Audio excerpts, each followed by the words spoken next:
Bali, ano yan parang 30 sila. 30 military, men in uniform, ABSCOM. Ngayon, sila yung nandun sa area. Yes.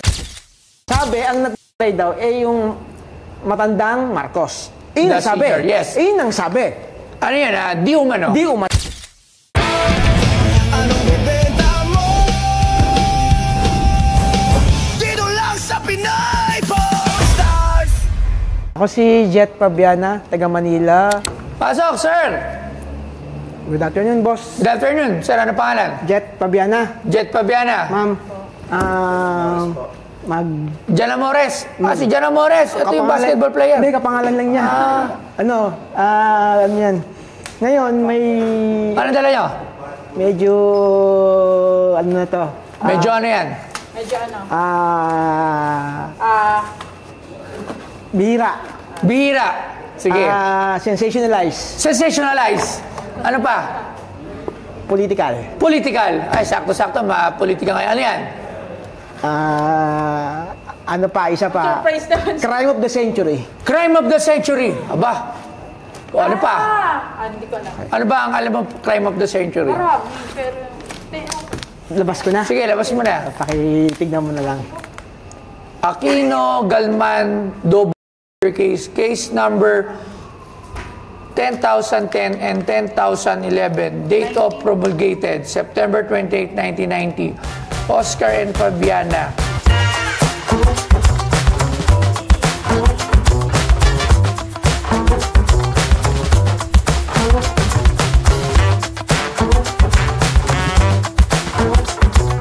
Alam mo ba? Ang librong ito ay isang opisyal na court record ng Aquino Galman double case na may petsang Setyembre 28. 1,000 na raan siyam na po.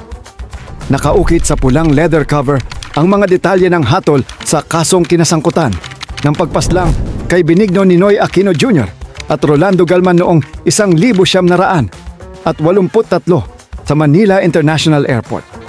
Ang kasong ito ay isa sa pinakamalaking iskandalo sa kasaysayan ng Pilipinas. Dahil dito nagsimula ang galit ng sambayanan laban sa diktadura ni Marcos at ang panawagan para sa hustisya at pagbabago. Sa loob ng librong ito, nakatala ang mga ebidensya, testimonya at desisyon ng korte, mga dokumentong nagbigay liwanag sa isa sa mga pinaka-pinag-usapang krimen sa bansa. Isa itong makasaysayang piraso na nagpapaalala sa bawat Pilipino na ang katotohanan at hustisya, gaano man katagal, ay laging lalabas sa tamang panahon. So, promulgation case na ito ay ano to? Kasi ang father ko is kasama sa Aquino Galman murder case. Military ang daddy ko, ABSCOM. Kasama siya dyan. Sa escort? O kasama sa saan side? Ibig sabihin, kasama siya sa... Suspect? Suspect. Sa suspect kasama siya? Pero na-acquit siya 1991. Na-acquit? Your dad was acquitted? Yes. Si Galman, hindi. Kasi na si Galman, di ba? Yes. So, si dad mo kasama siya, isa sa mga nakulong? Yes. After the assassination? Assassination. Yes. Sino pa ang kasama? Ilan sila ba? Bali, ano yan parang 30 sila. 30 military, men in uniform, ABSCOM. Ngayon, sila yung nandun sa area. Yes, to provide the security. To provide yung ABSCOM is aviation, security. Security, ABSCOM parang, kumbaga ngayon, parang, basta na yun. Yun na yun. Parang Air Force, in short. Yes, Air Force. Hindi, aviation security. Pero under sila ng aviation police, parang gano'n yun. Pero under sila ng Air Force. Parang yung military Air Force, right? Military Air Force. Yan yung, kumbaga, decision ng Sandigan Bayan way back 1990. It's a certified true Xerox copy. The original was? Siyempre nasa kada isang na detained doon, merong isang copy nito. Ito si Brigadier General Custodio. Siya yung pinaka... Yes. Kasi yung isang anak niya nakasama ko sa rehab. Tama. Tsaka yung isang anak niya is parang pilot din yung isang anak niya ni General parang Custodio. Parang nawala sa diba? Kasama ko siya sa rehab. Nakasama ko yan. Nagkaroon siya ng mental... Yung bunso. Nakasama ko yan sa rehab. Nakwento niya sa akin na tatay niya, General dun sa rehab na pagkwentuhan, so nalaman. So sabi niya, tatay niya nga si General Custodio. Oo, yan yung, kumbaga, siya yung... So this is ito yung the way na, decision na. Decision Basahin na to. ko Basahin ko lang, guys. So quiet muna tayo lahat. Ano tayo? So Ito, kunyari... non-political to, ha? Yes, it's Senator Benigno Aquino Jr., fondly called Ninoy by those closest and dearest to him, arrived at the Manila International Airport. Ang haba nito, hintay lang. Sabi ko na yung pinaka... Ang dami niyan. Kumbaga, Yung pinaka, na niya. dulo, Sa decision. dulo.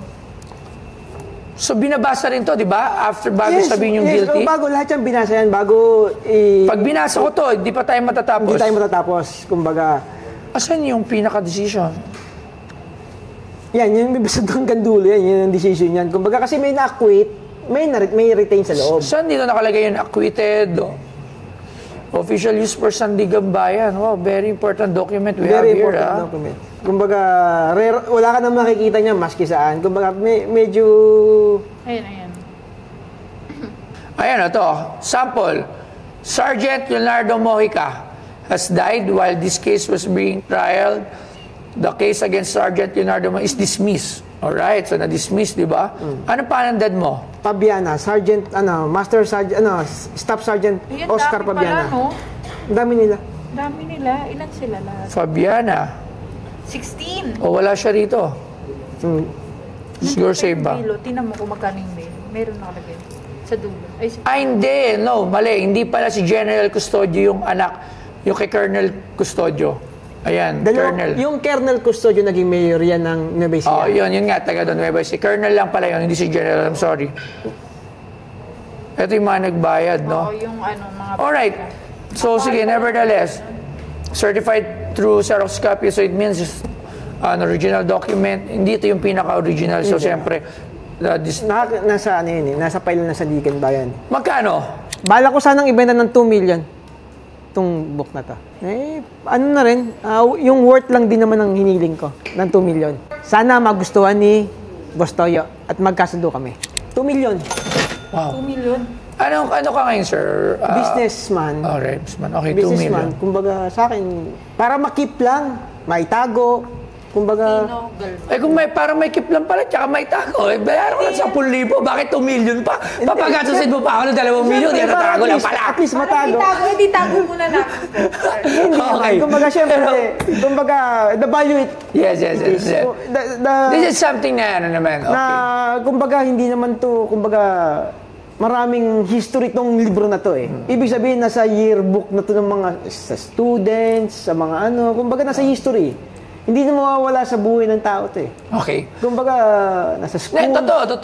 Totoo naman. The Ninoy Aquino assassination was part of being a Filipino. It was part of our history. It was part of a political story na meron tayong pagkukwentuhan kahit ilang taon pa lumipas. It's a story na talagang katulad nga sa amin na parte na ng pagiging Pilipino. Kahit yung bata kahit yung hindi pa nanganganak ngayon, pag nanganak yan, still, kailangan nilang malaman na there is, nangyari yung ganitong klase na pangyayari sa Pilipinas o 1983. Alright, di ba? Date, February? No. Hindi, ano pala? August 21. Yung February pala, yun yung people power. Okay. So, tawag tayo ng expert. Isa sa mga lumang tao. Hindi ko na nila kasi Ay, kita mo, naka-El Filibusterismo. So, ibig sabihin. Sir, Angelo, Aquino Galman double case, a certified true copy, issued by Sandigan Bayan. Tapos, I don't know paano napunta dito siya binigay sa isa sa accused. So, isa sa accused ito? Ang father. Ito yung Staff Sergeant. Anong naging niya doon? Participation? Participation. Absicom ba siya? Absicom siya. Kasama, Nasa ground siya? O nandun kasama siya sa airplane? sa airport. Mismong sa ground airport. Sila yung pinaka... Sumundo. Sila yung... Nasa perimeter. Sila yung i-deploy doon. Sila yung naka-deploy. And he was dismissed. Yes. The case was dismissed. It was acquitted. Acquitted. Yung 15 sila na-acquit. Yung 30 yan eh. 15 na iwan. Tapos 15 yung acquit ng 1990, which is kasama yung father ko sa na-acquit. Asan na si dad mo? Wala na. Deceased na. Kailan pa? 2016. Oh. Marami siyang kwento, kaya lang Marami siyang kwento. hindi ko na po pwede kwento. Kwento mo naman. Wag na. Ang totoo, sino ang may sala? Ayan. Sorry, Alam mo, sino ang may sala? Non-political ito eh. Hindi. Hindi na politika. It's for us. It's for the Filipino. It's for the Filipino to know the story. Yung storya ng Wala bang mga... nakwento sa'yo si anak ni Colonel Custodio? Wala, anak lang niya eh. So, maybe bata pa siya nung nangyari. Ito, based lang sa... Ito, hindi ko...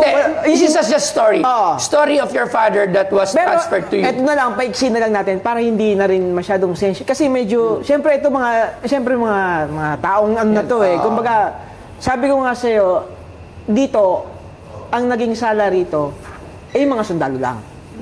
Pero yung mastermind, Mastermind, siyempre hindi natin alam. Ako, magkasabi na lang ako ng isang salita Sige. na based on my father. Yes. No? Not me. Based on my father. Based on your father, yes. Di ba ang sinasabi nila, sabi. Yes, sabi. Na ang... Sabi. Sabi, kumbaga... We'll quote it. di umano. Sabi, di umano. Sabi, ang natay daw, yung matandang Marcos. Yun ang The sabi. senior, yes. Yun ang sabi. Ano yan, di umano? Di umano. Conclusion, hindi siya fact. Hindi It's pa. a- Ibig sabihin, malinaw po baka baka mamaya, hindi. Kasi may mga teorya dyan eh, di ba? Pero, isa ito lang is- na sabihin ko, kumbaga, based on my father, Yes. when he is still alive, Siyempre magkukwento yan. Alam niya kasi. hindi ang matandang Marcos Senior ang nagbumanan. Alright. Yun lang, kumbaga, hindi siya... Based on my father. Hindi niya nakaharap siguro si Ibig senior. sabihin, hindi yun ang... Hindi, Walang direct order. Walang Kumbaga, utos. Wala, kumbaga. With the superiors din, siguro Yes, wala oo. din. Pero, yun nga, definitely, yun lang naman ang masasabi ko sa history kasi masyadong marami. Pero, syempre, for the safety, hindi ko na rin pa pwedeng i-discuss. Kumbaga, Okay. basta ang lilinawin ko lang, hindi... It was not the late President Marcos Sr. Senior, who actually Hindi nagutos. ordered. kasi pinauwi niya. Yes. Pinauwi niya. Ganun lang. Kumbaga, yun lang ang kaya kong ibigay na history kasi, pero syempre, political mabigat, kumbaga, Tsaka sobrang lalim na niya. alalim yan. Pero, ang ibinabouch ko lang, hindi si According to your dad. According to your my dad, who is one of the accused and later on dismissed and acquitted, walang kinalaman. Walang kinalaman. Alright. Malinaw. Based on my dad, At ang sabi niya, sino may kasalanan? hindi ko alam. Akala ko mapipiga. Okay. Tuntungan ko. Sige. According sa mga mga nakalap na may mga teorya eh. Sige. Unang teorya dyan si Imelda. Okay. Yung si Marcos kasi, unlikely eh. Kasi nga, brad sila sa fraternity. Yes, tama. Brad sila. Oo. Kahit na mag-opposite end sila, pareho pa rin sila. Kung putulin ko lang kung naaalala mo, pinapunta ni late President Ferdinand Marcos Sr. si Doy Laurel.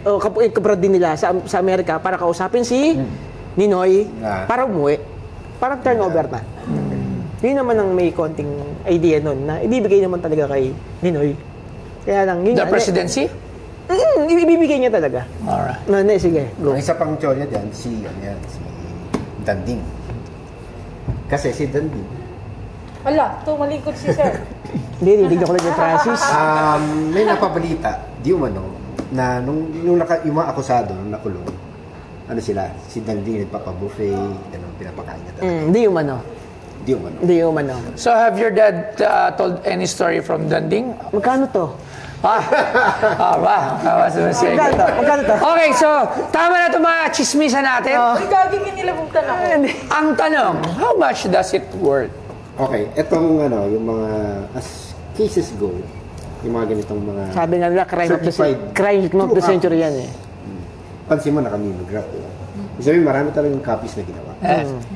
Ngayon, ang tanong dyan, gaano bang kahirap mag-secure ng certified true copy? Kasi Yes. itong case to, meron talagang copy sa gigabyte. So siguro ito, kung mawala ito, pwede ka pa magpa-request. Siguro Dahil may record sa Sandingan ba? siguro sa taong inline siguro sa case. Yes. Kasi not anybody ibig can sabihin- request it. Lawyer nung Ibig sabihin, Anyone who's involved with that case yes, only. kung 30 sila, kung 30 involved, na military that time, sabi ko, sila lang ang pwedeng mag-request. That is also true. Pero we do not sure pa rin doon This is kung a pagbibigyan. True copy. So, pero just the same, it's a copy. Yes. Oh, it's not the original thing. Tapos, Hindi yan yung talagang nakatype, yung tinatype habang yung case is ongoing. So, yun yung original. May nakita tayo niyan dati, yung parang document with the, ano naman yan, yung mga yaman, yung I have the book with PCGG. Yung mga earlier part. yung PCGG. Di ba? Doon lahat. Meron nga. Di ba? Hindi natin nakuha Kay yun. Galman, wala ka bang istorya kay Galman? Kay Galman, well, ang... Kung bakit napunta si Galman doon? Well, siya yung parang food guy. Ginawa siyang food guy. Kaya siya No. nagkaroon. Bakit? Siya ba talaga yung gunman? Ha? Nag-uusap na lang kami ni boss mamaya. Okay. So, magkano? Magkano ang worth? Okay. So, that being said, na hindi mahirap pag-secure nito. Yes. Pero at least, galing pa rin sa'yo. Sino to? Father ko, Hindi, pirma ni BBM. Bakit? wala, nung nagpunta lang kami sa Malacanang nung last year, pinapirma ko na rin. Sayang, andun ka na rin eh. Parang hindi related. Pero ako rin ako, my take, hindi rin gagawin ni ano yun. Kasi napakatalino niyo. Hindi, pero... The late President Marcos Sr. that he will not do such thing that would actually affect yung kung ano yung meron siya out that Hindi, yun time. naman talaga ang sinabi sa... Talagang din naman talaga na hindi naman din talaga. Yes, hindi naman talaga siya nag-utos. Kumbaga, hindi naman yun para pupunta ka na lang, papapatay. Maybe there's someone, parang mga tao niya that, kumbaga, ito, boss. yung mga greedy people. Oh, not actually greedy. Parang, boss, parang ano na to, tinik na to sa lalamunan natin. So, ako si late former president. Ay, let it be. Hayaan niyo lang siya. Kumbaga, kahit tinik na siya, I don't have the parang, hindi para utusin na ipatay or i-assassinate yung isang tao. Lalo na especially kabrad or anything. Kumbaga, hayaan niyo lang siya. Kung ano mangyari, gano'n siya. Parang sa talino niya, hindi niya parang ipahamak yung sarili niya. And eventually, yung namatay nga si Nino, yun yung isa sa mga nag-spark until dumating yung 1986, di ba? Pwede, gusto niyo ba mangyari yun? Yes, matalino si, Di ba? Gusto sa niyo ba very mangyari intelligent, yun? Naman. Kaya si, yung trial by publicity that time, mabigat. kung ngayon nangyari yan, definitely it will iba rin yan. Yun naman ang pero siyempre sabi ko nga, yun ang naging destination eh. Okay. Pero isa pa pagtataka mo rin, boss, no? Bakit hindi niya kasama si Cory nung umuwi siya? Well, siguro parehong way yan na si Marcos at si Imelda hindi parehong aeroplano pag lumilipad. Siguro ko yung... kasi someone need to be there. So, ikulay kayong magkakasama. So, dalawa kayo mawawala. If you're not there, there's someone who will take care after may mawala. So, ganun yung dati yung kay Melda tsaka kay... ano. Pero magkano? Okay. Ikaw, marami ka ng document na nakita. Well, admittedly, first time ko makahandle ng ganito. And in terms of court cases or true copy ng court cases, Siyempre, iba yan. May mga Court ko, nag-offer na rin. And given that, na duplicatable siya, hindi talaga siya, okay, multiple na copies, no? Okay. Duplicatable. But at the same time, still collectible. In terms of, doon sa nangongolekta, sino pwede pumolekta nito? Number one, mga lawyers, di ba, na interesado sa kaso. Number two, yung mga collectors talaga na ng politika. Anything about Aquino, assassination, gano'n. Anything about that, no? So, kung ako mag-value nito... Pero siguro sa lawyer, no? Hindi naman sa gaano sa pagka sa legal something. Kumbaga, yung true family, ng insight ng, kunwari, first family, nawala to, sample. Kami yung po pwede mag-request. Sa amin, kumbaga. And we do not know kung kaya nyo, kung pwede pa rin Kung pwede pa. Kumbaga, yung sinasabi ni Sir, kumbaga, yung sa akin lang, kumbaga, pwedeng mag-recopy, pero siguro hindi pa natin alam kung paano the way i-recopy yung ano. Pero, sabi ko nga, well, one day, meron isang magpapublish na yun. Isa sa mga multiple copies na mag-decide. Yes, na may pangalan din actually, nila. it could be published on the social media. Pwede mo siya, parang, di ba? Pero magkano? Ballpark, no? Mga between 50 to 60. Okay. 50,000. 50 to 60. Thank you very much. Minsan ka lang magbigay ng mataas na presyo and First time mo ito, marami siyang mga pero mataas. First time. Magaling yan si Sir Angelo. So, thank you very much, Sir Angelo. Ganyan din reaction niya yung umpisa. Okay. 30,000 pesos. 30,000 pesos. Hindi ko na ibibenta para lang ma-secure na hindi sa pera. Yes. Okay? Kung hindi na, kung siyempre, deny na yung amount, walang problema. Ang gagawin na lang namin, ipapasecure na lang namin. No amount of money. Yes. Kumbaga, for them to see, Makita dito, then we'll have a memorandum that it is sa'yo pa rin to. If ever there's an auction, pwede mo pa-auction with your price. Pero Diba? sana, dyan lang. Kumaga, ganun ka simple. Sige. We could have an agreement with it. Para naman hindi naman din yung amount ng pera ng 30,000. Kumbaga, kung dito naman, ipapasecure na lang na. Okay. Kung sakasakali. Pero actually, this is Mamaya, kukwentuhan kita. sige. Ayan. Maraming salamat. Para makita mo yung totoo. Ay, maraming salamat. One of the talagang pinag-usapan until now, they're still... Nasa school. Sa school, actually, pag yung sa school namin... Until now, hindi pa rin naman, ang alam natin, si Galman, patay na, pero ang dami pa rin haka-haka na it was a fall guy, it was not him who actually shot... Mamaya, magkukwento ko sa'yo. Ayan, so, diba? Magkukwento ko sa'yo, para makita mo na. Ayan, maraming salamat. Tapos, lagyan nyo ng CCTV ng tsaka mic para nagkwento. Thank you very much, brother. Thank you. Salamat. Thank you. Thank you kay Boss Toyo for accommodating us. Safe keep ko na lang dito yung item nung sa dad namin. Thank you very much. Anong